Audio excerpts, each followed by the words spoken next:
What it do, Trek Nation, and welcome back to After the Snap. I'm your host, Tasha Pierce, and yeah, it's second episode of Star Trek Lower Decks time. Who with me? Who with me? If you with me, let's go.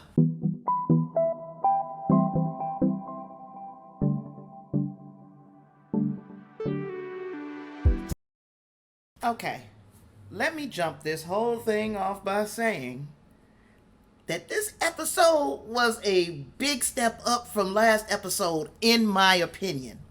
That's just my opinion. I'm not like the Star Trek goddess that I think I am, but this episode wasn't bad.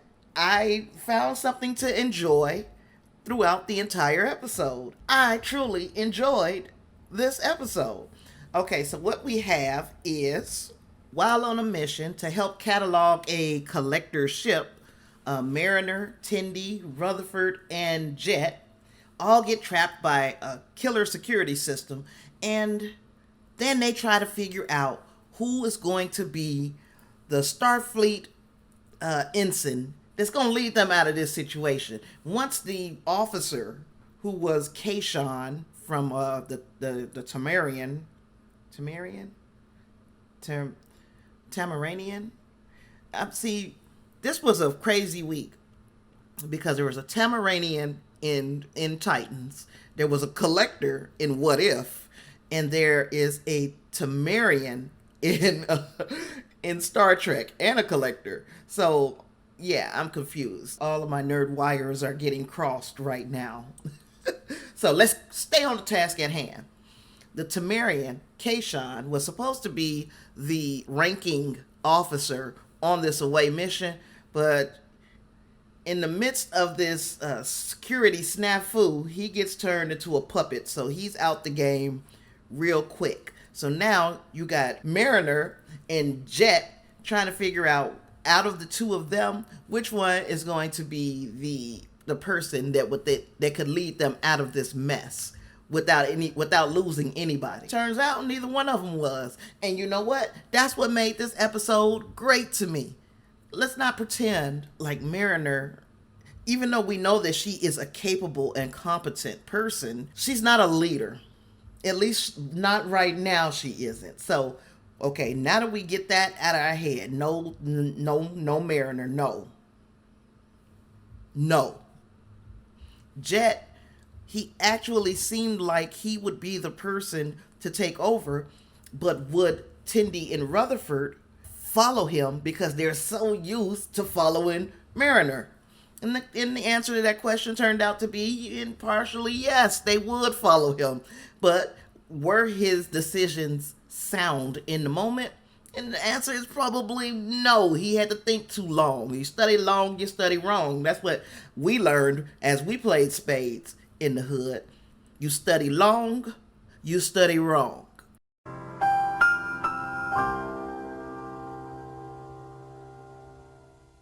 So, what it turned out to be is a coming out party for Tendi and Rutherford, and y'all know how much I love those two characters. So everything was just peaches and cream to me for this episode. And then the B plot was Boimler over on the Titan, and they got into this hairy position where they went on a planet, and a transporter snafu split Boimler into two identical copies of himself, kind of like the Will Riker and the Thomas Riker. And it worked for me. It worked because that left a copy of Boimler on Riker's ship, and it also sent a copy of Boimler back to the Cerritos. Now, I can't 100% be sure who is who and which is which, but it doesn't even matter because, like the officer said at the end of the episode, they're the same. It's like they're the same. They're the same. So I think, though, the original Boimler did go back to the Cerritos, and the copy was left over on the Titan. But yeah, so just when you start counting them out, they come up with an episode like this. Now, I hope that we don't go back and revert to, let's start all over from season 1 again. I don't want to do that.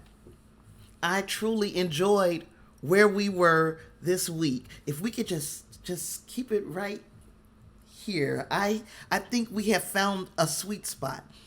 The humor was relatable, wasn't too over the top. Story that we could follow. There were still Star Trek Easter eggs and references throughout, and those references were not heavy-handed.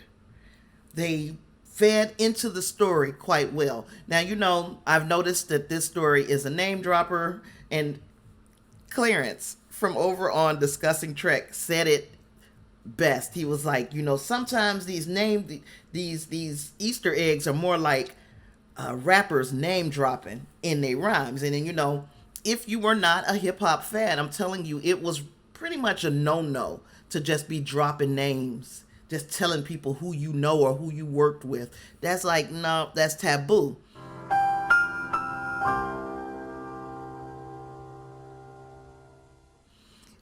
We noticed that they were doing that quite a bit here in Star Trek Lower Decks, but even that got reined in a little bit today.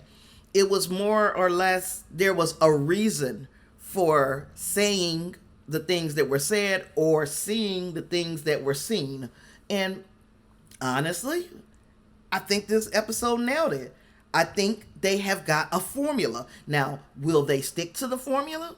That's a whole other question. I don't have a clue whether or not they're going to stick to what has been working, or at least what worked this week. I don't have a clue whether they're going to stick to it, but they didn't lose me in the process. And I am, I guess, one of those fans with a particular palate towards humor. And the humor for me, a lot of the time, we have to find something relatable about it. And I think they did. Like, the title was like a red herring, because I thought we were going to get far more of Kayshon in this episode, but it's okay. Things were just fine without a whole lot of him. Yeah, I think the side of the episode, if I had to choose a side that I liked better, it was the Boimler stuff. And again, that would be considered, I think, the B plot of this episode.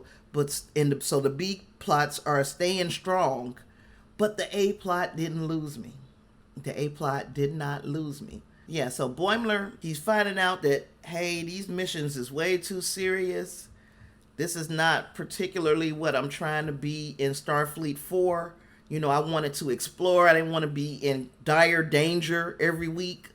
And then he got the other people, the other officers around him, he got them to admit that, yeah, I ain't really signed up for this either. So everybody on the Titan tries to put up the facade of being this hard ass when, quite frankly, they all feel the same level of trepidation about these missions that they're going on. And let me tell you, Riker is right at home with all of this stuff because this is how he came up through Starfleet. But right now, you've got an entirely different generation of Starfleet officers, Starfleet members, and all of them are not trying to live on death's doorstep every week. We can remember the differences between TOS and TNG and Discovery and, I'm sorry, not Discovery, and DS9 and Voyager and Enterprise. We have been around long enough to see the differences and love the similarities. And I think what Lower Decks is trying to tell us is, okay, now you see that these are different kinds of Starfleet members. These Starfleet officers are not all out here gung-ho trying to lose their life for the Federation. And we want you to love this set of people for their differences, but also see the similarities. And okay, y'all got me I was being a little judgmental last week. Again, there was a lot to look for. There was a lot to see. It wasn't heavy-handed. It wasn't too over the top. This episode for me earned a 4 out of 5. I said it. Come at me. It earned a 4 out of 5. This was a marked difference from the feeling that I had after watching last week's episode, and I hope that the trajectory is up from here. So tell me your thoughts. Let me know how you felt about this here episode of Lower Decks in the comments below. While you're in the comments telling me what you felt about this episode, do me a favor, if you've not already done so, please hit the subscribe button, like this video, and turn on notifications so that you will be reminded that I'm doing this every week. I'm doing this every week that we get a new Star Trek episode. My dad probably wouldn't have been into this, but dang, it's like, dang, I miss my daddy. I really do. But anywho, it's been fun talking to you all and going back down memory lane with some Star Trek stuff. And please, do me a big favor and do me the honor of joining me here next week Friday while we do the same thing. It's been nice. And oh, before we go, there's one more thing I want you to do for me, and that's live long and prosper. Peace.